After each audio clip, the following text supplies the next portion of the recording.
Bueno, pues muchas gracias, Juanmi, por haberme invitado.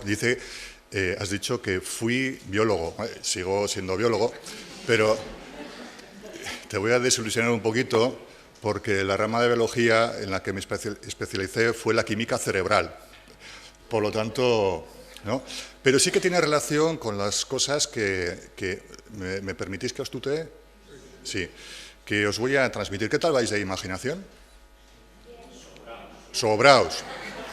Fenomenal. Bueno, pues entonces vamos a imaginar, ¿de acuerdo? Vamos a imaginar una persona que lleva una temporada que no se encuentra bien, que tiene muy malas digestiones, unas cefaleas, unos dolores de cabeza, ha perdido peso, se siente cansado, ¿no?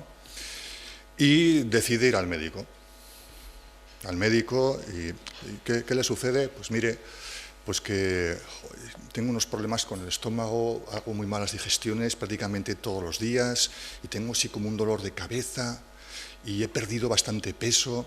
Entonces el médico va anotando. Y además tengo como una cosa aquí en el pecho que es que no me deja respirar. El médico sigue anotando y le va haciendo alguna pregunta. ¿Qué tal su vida? Pues llevo una vida muy acelerada por el tema del Brexit. Estoy improvisando, ¿eh? El tema del Brexit. Trabajo en una empresa internacional de lo que sea y llevamos un tiempo.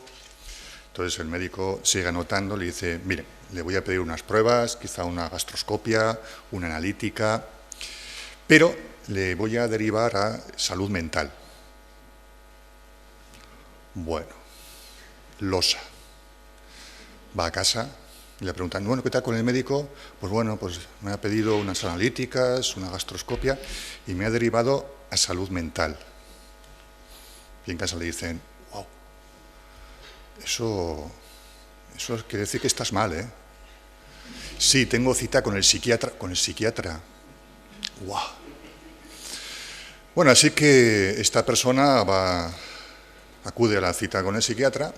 Y el psiquiatra pues ya tiene su historial. Bueno, sí, muy buenos días. Sí. Bueno, ya veo que tiene unas pruebas pendientes. Bueno, mire, le voy a hacer alguna pregunta. Cuénteme un poquito, ¿qué le sucede?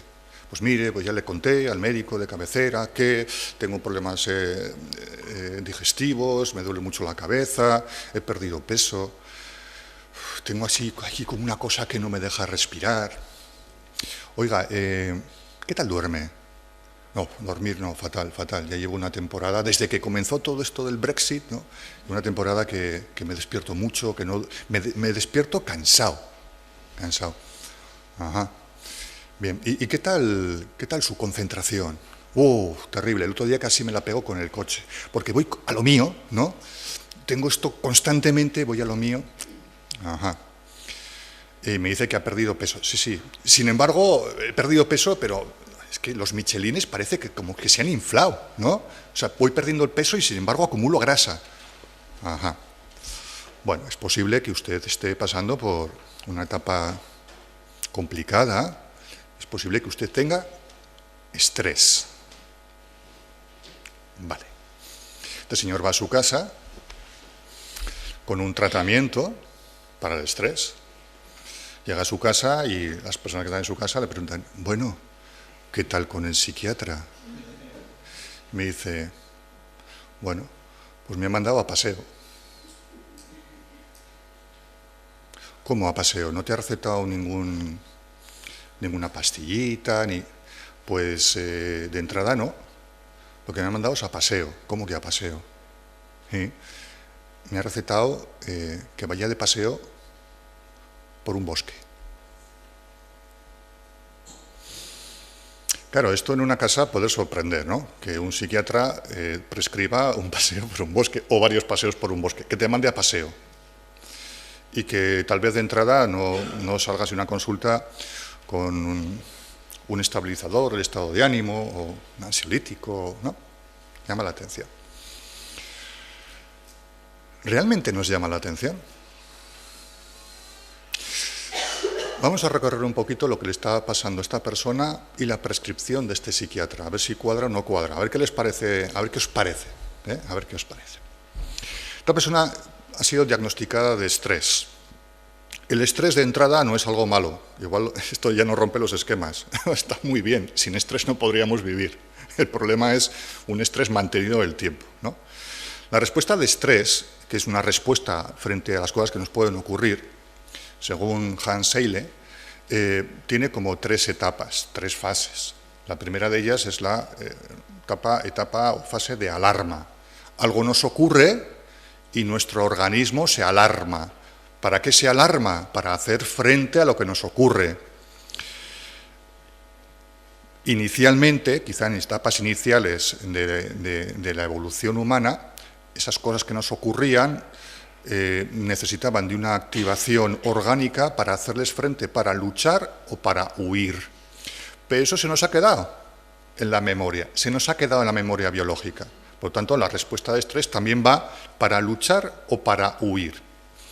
Y esa primera fase, esa fase de alarma, que consta de un choque, de un contrachoque, o sea, choque es decir, respondo. Cuando ya he respondido, el contrachoque, vuelvo otra vez a la normalidad. Eso está muy bien, ¿o no? Cuando yo estoy cruzando un paso de peatón, igual voy despistado y me pegan un bocinazo, doy un salto.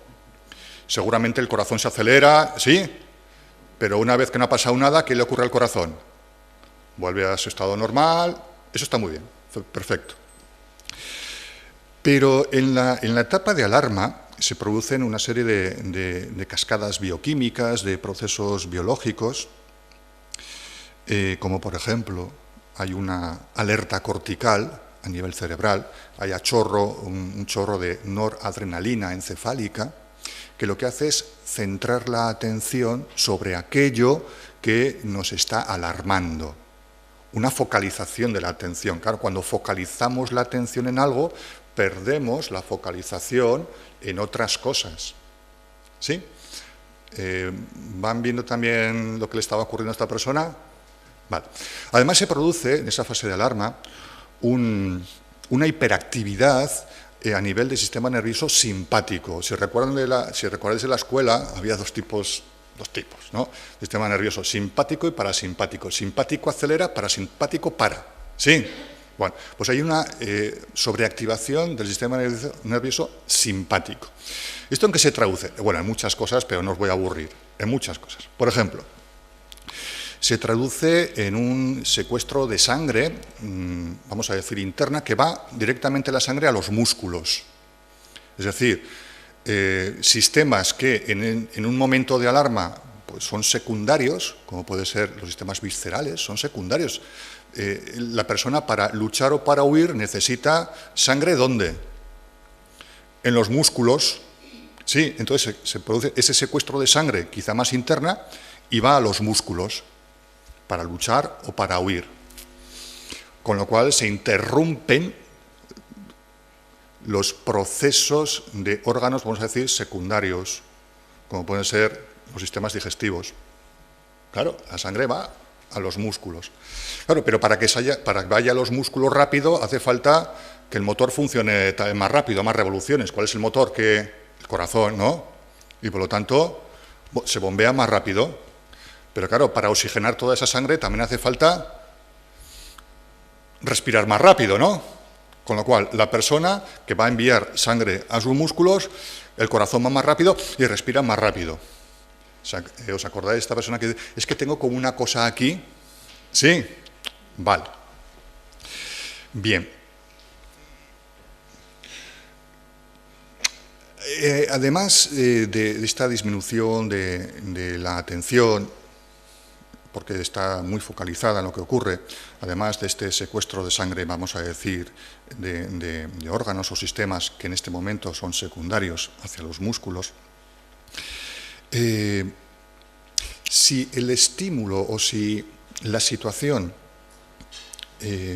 permanece, pasamos a la segunda etapa. La segunda etapa es de resistencia. La primera es de alarma, la segunda resistencia. Alarma era choque contra choque. Si ha habido contrachoque, se acabó, ya está. Pero si no hay contrachoque, resistencia. Es decir, el organismo sigue resistiendo a lo que le está ocurriendo. Es decir, que la sangre sigue mayoritariamente estando en la periferia, que esa sangre que es necesaria para el buen funcionamiento de otros sistemas, pues otros sistemas hacen lo que pueden, ¿sí? Y nos aparece una molécula muy interesante que se llama cortisol. ¿Os suena el cortisol? Bien. Cortisol se asocia, quizá en una concentración elevada en sangre, se asocia dice, el cortisol es la hormona del estrés. Bueno, bien. Si nos hace una analítica y sale cortisol alto, nos van a preguntar cómo está viviendo, ¿no? ¿No? Vale. Pero el cortisol tiene implicaciones a nivel orgánico. Digo, el cortisol en concentraciones elevadas y mantenidas en el tiempo. Como por ejemplo, tiene que ver con la respuesta inmunológica. TH1 a la baja, TH2 al alza. Tiene que ver con una sobrerespuesta inflamatoria. Quizá a esta persona, si le hubiésemos preguntado, nos hubiese dicho que le duelen las articulaciones. Bueno, nos ha dicho que estaba como cansada, ¿verdad? Le duelen las articulaciones. Concentraciones elevadas de cortisol en sangre pues también interfieren en el metabolismo de la melatonina. La melatonina es una sustancia química, una hormona, que entre otras cosas tiene que ver con la regulación de los ciclos de sueño. Entonces, claro, si interfiere en el metabolismo de la melatonina, pues esta persona nos ha dicho que no dormía bien. ¿Sí? El cortisol mantenido en el tiempo realmente puede comprometer muchos sistemas biológicos. Pero estamos en la fase de resistencia. Pero para que todo esto se mueva, se necesita energía, ¿sí? Por lo tanto, no es ilógico que la glicemia suba y también suba la glucogenólisis, que esto que suena así un poco... Más madera, para que nos entendamos, más madera, ¿no? Y claro, pero el glucógeno se va tomando, el organismo lo va tomando de diferentes sitios, también de los músculos, y este señor perdió peso. ¿Sí? Pero además el cortisol, en concentraciones elevadas y mantenido el tiempo, tiene que ver con la proliferación de ácidos grasos, triglicéridos. Pero este señor nos había dicho que, aun perdiendo peso, en los michelines, ¿no?, iba acumulando grasa. Anda tú. Parece que el diagnóstico del psiquiatra fue bueno, ¿verdad? Porque después, en la fase de resistencia, viene la fase de agotamiento. Es decir, cuando ya no hay más, el organismo no puede sacar. Donde no hay... Entonces, en la fase de agotamiento, el cortisol sigue, y sin embargo no hay más madera. Con lo cual se produce un fallo orgánico, que se puede traducir en muchas cosas. Cefaleas continuas, problemas gástricos, úlceras, incremento de la tensión arterial, por supuesto, se incrementa la tensión arterial, mantenida el tiempo, problemas cardiovasculares, accidentes cerebrovasculares, y un estrés mantenido el tiempo abre la puerta a la ansiedad, y la ansiedad abre la puerta a un proceso, por ejemplo, depresivo. ¡Wow! ¿No? ¡Wow! Y a este señor le han mandado a paseo. Le han mandado a paseo, ¿eh? ¿No le han hecho caso, entonces? ¿Por qué le mandan a paseo por un bosque? Aquí voy a simplificar mucho, ¿vale? Voy a simplificar mucho. Bueno, existen diferentes estudios rigurosos que nos apuntan lo siguiente sobre el beneficio de los bosques sobre la salud, tanto física como psicológica de las personas. Existen estudios. Hay países que ya nos llevan muchísima delantera. Antes hemos citado a Japón, ¿no? Pero también algunos países nórdicos, ¿no? También hemos citado a Corea del Sur, ¿sí? Vale. Diferentes organismos, grupos científicos, universidades, bueno, pues lo han tomado en serio y en base a eso tenemos datos. Por ejemplo, nos dicen que sumergirnos en un bosque durante más o menos 4 días, en un bosque o en un entorno natural, ¿de acuerdo? 4 días, lo que hace es incrementar la creatividad, al menos un 50%. Bueno, esto no nos extraña, porque si repasamos un poquito personajes a lo largo de la historia, Pues escritores, pintores, músicos se han aislado en la naturaleza precisamente para producir, para crear, ¿no? Bernard Shaw, Mark Twain, ¿no? Virginia Woolf, por ejemplo, hasta el mismo grupo Queen, ¿no? Cuando quería grabar algo se iba a su estudio ahí en un laguito con los bosques, ¿no? Anda. O sea que si esta persona se quejaba de que estaba muy despistada, resulta que la prescripción de unos paseos, ¿no? Pues resulta que puede incrementar su creatividad. Aumentar la creatividad quiere decir dispersar un poquito el foco de atención. Vale. También sabemos que un paseo por un bosque, unos 20 minutos a la semana, tiene directa implicación en la disminución de los niveles de cortisol en sangre. Ahí va. Claro, pero disminuir los niveles de cortisol en sangre trae consigo un montón de cosas. Porque si incrementar los niveles de cortisol en sangre, bueno, pues el asunto se pone feo, disminuirlo quiere decir que revierte, ¿Y cómo sabemos que revierte? Bueno, sabemos porque lo vemos. Vemos, por ejemplo, en una analítica de sangre, vemos que esa conexión con la naturaleza, con los bosques, ¿no? al menos 20 minutos a la semana, y eso sí, mantenido el tiempo, aquí no hay varitas mágicas, O sea, a mí no me baja el cortisol porque me dé un paseo por un bosque 20 minutos, esto tiene que ser más mantenido en el tiempo. Pues vemos que, por ejemplo, tenemos más, en una analítica en sangre, más células que se llaman NK.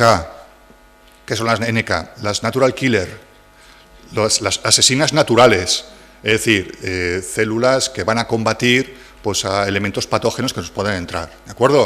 O sea, vemos que se incrementan las NKs, eso lo vemos, no nos lo cuenta nadie, lo vemos. También vemos que las personas que introducen esa práctica de pasear por un bosque respiran más despacio, más despacio. Claro, si respiran más despacio, también su sistema de bombeo también va a ir más despacio. Y si va más despacio, la sangre periférica pues se redistribuye por... Esto parece que está asociado a ciertas sustancias fitoncidas, ¿no? que están presentes en los bosques. Son sustancias químicas. Vale. Antes he escuchado, y además realmente es así, ¿no? que determinadas sustancias volátiles, terpenos, aromáticas, están presentes en los bosques, bien, más presentes en determinadas épocas del año, vale. Tienen que ver con el estado de ánimo, porque parece ser, y hace falta muchísimos más estudios, parece ser que esos terpenos, no solo olidos, sino aspirados, conectan directamente con la parte, con los circuitos emocionales del ser humano. Sistema límbico, amígdala, parece que conectan y por lo tanto aportan más tranquilidad, más sosiego. Posiblemente esta persona que ha ido al médico y después al psiquiatra también nos haya dicho que, en fin, que cada vez aguanta menos, ¿no? que salta enseguida. Por lo tanto, un paseíto por el bosque también le puede ayudar a conectar realmente con otro tipo de cosas, ¿no? Uy, esto va en serio, ¿no? Y lo que os estoy diciendo está avalado por diferentes estudios y, repito, hace falta muchísimos más estudios, por lo tanto, hace falta muchísimo más esfuerzo, invertir muchísimo más, que cada vez más grupos, bueno, pues desde un punto de vista serio, riguroso, bueno, repliquen estudios que se han hecho en otros sitios, que este es el mecanismo, o sea, replicar estudios para decir, esto es cierto, ¿no? O... hace falta, ¿no? También en este país y afortunadamente en este país, por lo menos en determinadas zonas, por ejemplo aquí, ¿no? Pues tenemos unos bosques maravillosos que podrían ser utilizados también desde un punto de vista terapéutico, psicoterapéutico, porque no podemos separar a la persona en su parte psicológica de su parte biológica. Está totalmente interrelacionado, ¿no? Como le está ocurriendo a nuestro amigo, ¿no? Claro, si disminuyen los niveles de cortisol en sangre y el cortisol interfería, niveles altos interfería en el metabolismo de la melatonina, al menos nocturna, ¿qué le va a pasar a esta persona? ¿Que va a dormir mejor? va a dormir mejor, claro, normal, a disminuir los niveles de cortisol. Y si además esta persona no va sola a pasear, sino que va con más personas, además estaremos potenciando la interrelación social, las habilidades sociales, incremento de la empatía, en fin, todas estas cosas. Y si además esta persona tiene la oportunidad de pasear por los bosques o bañarse en los bosques con guías, con personas que saben de qué va todo esto, que tienen unos conocimientos, pues tal vez esas personas puedan aprender a respirar. No sabemos respirar, ¿de acuerdo? Nos hemos viciado, no respiramos bien. Y no, es así. Y después esas son también las consecuencias que tenemos. Pues igual nos pueden enseñar a respirar, quizá nos pueden enseñar cuáles son las mejores épocas del año para pasear por los bosques, quizá nos puedan, yo qué sé, un montón de cosas. Y además, hay un elemento que es, desde mi punto de vista, importantísimo. Es que en los bosques generalmente la cobertura suele ser muy mala. Sí, nos reímos, ¿no? Pero muchos de los procesos ansiosos, muchos de los procesos ligados a los trastornos del estado de ánimo tienen que ver con la utilización, con el abuso de una tecnología que nos come día a día, ¿no? Entonces, todos los aspectos, en este caso, de pasear por un bosque son beneficiosos. Pero ojo, no seamos irresponsables. Porque eso tendrá que ser valorado, en este caso, por un profesional de la salud mental, que nos diga, mire, usted si practica todas las semanas 20 minutos de paseíto, que no van a ser 20 minutos, una vez que salimos van a ser más, esa es ¿no? Pues seguramente va a notar una mejoría. Pero también la persona nos puede decir, bueno, igual también necesita usted esto y un aporte farmacológico. Oye, los fármacos están para lo que están, y están bien. Desde el punto de vista abusamos de los fármacos, sobre todo de los fármacos relacionados con la estabilización del estado de ánimo. Pero ojo, no estoy en contra de los fármacos. Cuando son necesarios, son necesarios. Y tampoco está en contra todo esto de la responsabilidad de ese médico de cabecera primario que lo que le ha hecho a este señor es pedir una analítica, pedir una gastroscopia, decir, vamos a ver lo que hay por ahí.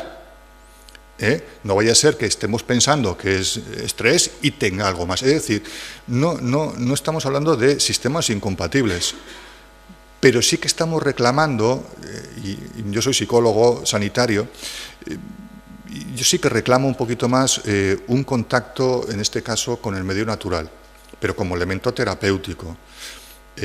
Las personas que trabajan junto a mí y a la hora de plantear una psicoterapia, independientemente si están tomando o no están tomando un fármaco en concreto, saben que yo les voy a poner el movimiento enseguida. El movimiento, bien tengan pues un estado ansioso, un trastorno ansioso, o bien un trastorno depresivo, saben que yo les voy a poner enseguida el movimiento. Y saben que el movimiento, pues inicialmente quizá el que menos cuesta es pues un paseo, pero no un paseo solo, sino un paseo con personas. Qué ganas tenías, ¿eh? Estoy muy a gusto, ¿verdad? Sí. Me está costando poner esto, Sí. hacerlo, pero me ha costado. Sí, antes me ha amenazado, decir, me voy a vengar, no sé de qué te ibas a vengar, te voy a pasar que te quedan 5 minutos, ¿no? Nada, que yo acabo ya, ¿eh? Acabo ya. Os digo, fundamental que, claro, yo hablo de lo que sé, y de lo que sé es de temas psicológicos, de ansiedades, de depresiones, de trastornos límite, de trastornos bipolares, ¿no? Yo sé de esto, de otras cosas poquito ya. Pero es fundamental que la persona se ponga en movimiento, pero que no se ponga en movimiento sola, eso es muy importante, ¿no? Sino que se ponga en movimiento en compañía. Esto es igual que cuando decimos a todas las personas que si te quieres tomar un vinito, una cervecita, fenomenal, pero nunca lo hagas solo, porque si lo haces solo, no sé si me explico. Bueno, sí, claro, ahí ya nos está indicando, ¿no? Pues lo mismo los paseos por los bosques, los baños, evidentemente, no son baños individuales, ¿no? No son baños individuales. Bueno, pues, claro, son elementos muy a considerar desde el punto de vista sanitario. La introducción, como ya se hacen en otros países, repito, no son incompatibles con una medicina tradicional, que no son incompatibles, lo que se trata es, bueno, elegir lo mejor, en este caso, para cada persona. No hay dos personas iguales para cada persona. Sí, bueno, lo ideal, bueno, durante la primavera sí, pero es que nosotros tenemos el tiempo que tenemos y igual me pongo malito en otoño. Pero algo es mejor que nada. Sí, esto es lo que proponemos. Entonces, con esta visión así un poquito informal que os he dado, ¿no? Es para que realmente tomemos en cuenta que pasear por un bosque no solo nos sienta bien a nivel, qué bien me ha sentado, ¿no? Qué bien estoy, ¿no? Me ha oxigenado. Claro que te has oxigenado. Es que estoy como diferente. Claro que estás como diferente. Es que estoy como más tranquilo. Claro que estás como más tranquilo. Pero estás más tranquilo por esto, ¿no? Tal vez si muchos profesionales de la salud, algunos ya lo hacen, ¿de acuerdo? Pero fuesen un poquito más conscientes de esto, introducirían dentro del arsenal terapéutico el contacto con la naturaleza, ¿no? Primero, porque es beneficioso para el ser humano, y segundo, es que además ahorra mucha pasta. Es que ahorra mucha pasta, ¿no? Y esto ya los profesionales de la salud, o sobre todo las administraciones, ya lo contemplan de otra manera. Bueno, para que no me des el segundo aviso, pues nada, yo aquí acabo. Hemos dado unas pinceladas, ¿no?, de la relación entre la salud psicológica, biológica, orgánica, todo en un pack, y lo que puede acarrear, en el sentido positivo, el introducir la práctica de un paseo por un bosque de forma habitual. Genial sería que no tuviese yo que pasar por un médico de atención primaria para decir que tengo mal el estómago. Genial sería que no me tengan que derivar a un psiquiatra o a un psicólogo clínico, sino que, sabiendo todo esto, yo introduzca esa práctica habitual en mi vida, se la comenta a mis familiares y amigos, sabiendo que eso es un elemento preventivo de primer orden. Ahora, eso sí, si nos duele el estómago, que nos hagan una gastroscopia. Nada, pues muchísimas gracias por vuestra atención. Gracias.